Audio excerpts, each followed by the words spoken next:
Hello. क्या आप जानते हैं कि पेट की सर्जरी में कभी-कभी जो मोशन का रास्ता है उसको कुछ समय के लिए या हमेशा के लिए पेट पे बनाने की ज़रूरत हो सकती है। इसे कहते क्या हैं, ये है क्या और इसको कैसे मैनेज किया जाता है, इसके बारे में आज मैं doctor Vivek Mangla, senior director GI cancer surgery, आपको इस वीडियो में बताऊंगा।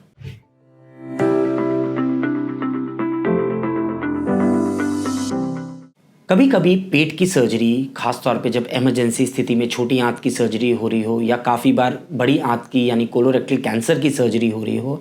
तो मोशन के रास्ते को पेट पे बनाने की ज़रूरत हो सकती है।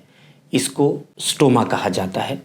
स्टोमा छोटी आंत का अगर बनाते हैं तो उसको आइलियोस्टमी बोलते हैं, और अगर बड़ी आंत से बनाया जाता है तो उसे कोलोस्टमी कहते हैं। अगर हम छोटी आंत की इमरजेंसी सर्जरी की बात करते हैं तो उसके अंदर कभी कभी स्टोमा बैग पेट पर लगाने की ज़रूरत रहती है। ये ज़्यादातर उन पेशेंट्स में रहती है जिनको इमरजेंसी सर्जरी किया जा रहा है, उनकी इंटेस्टाइन में कोई परफोरेशन हो गया है या ऐसी रुकावट हो रही है और पेशेंट की कंडीशन बहुत अच्छी नहीं है, जिस स्थिति में ऐसा लगता है कि अगर इंटेस्टाइन को काट कर जोड़ा जाएगा तो उसकी हीलिंग में कमज़ोरी रह सकती है। अगर हम कोलोरेक्टल कैंसर यानी बड़ी आंत के कैंसर की सर्जरी की बात करते हैं तो उसमें आम तौर पर जो सर्जरी होती है उसमें स्टोमा की ज़रूरत नहीं पड़ती है। कुछ स्थिति जिसमें स्टोमा, आइलियोस्टमी या कोलोस्टमी बनाने की ज़रूरत पड़ती है, वो स्थिति रहती हैं जब पेशेंट को कभी कभी आंतों में रुकावट हो रही हो और उसकी वजह से इमरजेंसी सर्जरी की ज़रूरत हो, या फिर मोशन के रास्ते के निचले हिस्से के कैंसर में अगर पेशेंट को ट्रीटमेंट सर्जरी से पहले सिकाई यानी रेडियोथेरेपी और कीमोथेरेपी से ट्रीट किया गया हो। ऐसा क्यों करते हैं, इसके बारे में मैं आगे आपको इस वीडियो में बताऊंगा। कभी कभी पेशेंट की कंडीशन बहुत ख़राब होने से या फिर मोशन के रास्ते के बहुत ही निचले हिस्से में कैंसर होने से यानी डिस्टल रेक्टल कैंसर होने से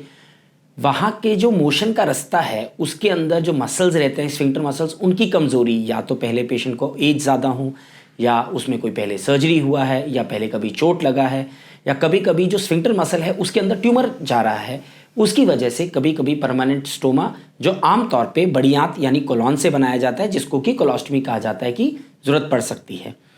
ज़्यादातर पेशेंट्स जिनको डिस्टल रेक्टल कैंसर भी रहता है या रेक्टल कैंसर रहता है, उनके अंदर अगर हमने पहले कीमो रेडियोथेरेपी नहीं दिया है